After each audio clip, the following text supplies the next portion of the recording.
Oh boy, another video game adaptation.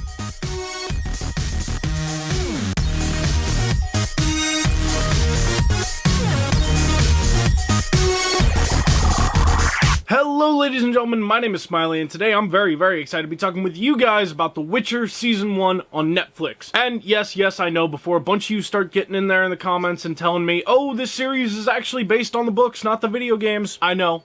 But I'm willing to bet everything that I own that if the video games had never happened, this series would not be happening. I'm not saying the books aren't good, I'm saying that the video games are much more popular. That being said, I haven't read the books, I do intend to, and in fact, prior to seeing the first season, I hadn't even played The Witcher all that much. I only put about 2 hours into the game. But then I watched the series, and I was hungering for more, so I re-downloaded The Witcher 3, and I started playing it, and now I've got about 45 hours into the fucking game. And then I just kept re-watching the series as I kept playing the game, and every single time I re-watched it, I liked it more and more. Which has to do a lot with the way that they tell Season 1. I don't think this is too big of a spoiler, because it's kind of told to you in the first episode if you're paying attention, but the season actually takes place over multiple different time zones. So basically, anything happening with Ciri is happening in the present, and anything happening with Geralt and Yennefer is happening in the past. That's basically it. And I feel like if you know that going into this series, you're gonna enjoy it a hell of a lot more than if you're just like,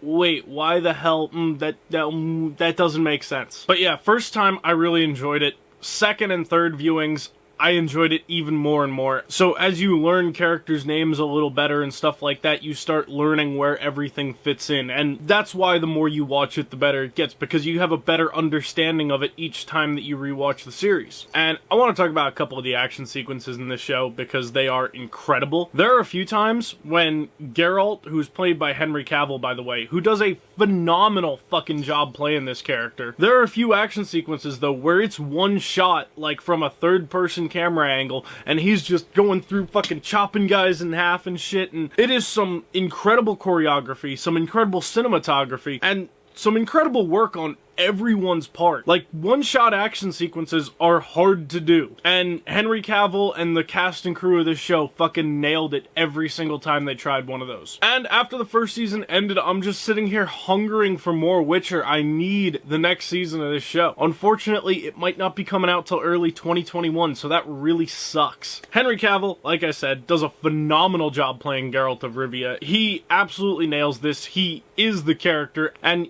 Anya Carlatra, I hope I didn't fuck that name up. She plays Yennefer, and while I haven't seen her in anything else before, I think she's literally been in 3 things before this series came out. She does an absolutely incredible job playing Yennefer, and Yennefer has one of the coolest season arcs. I mean, she is a badass, a fucking badass in this show. And she, in fact, has some of the coolest moments of the series so far. So I'm very excited to see where she goes in Season 2. In fact, I've heard it argued that Season 1 is more Yennefer's story than Geralt's story. I didn't feel that so much. I felt like it was a good balance between the two. Like, it's kind of 50-50.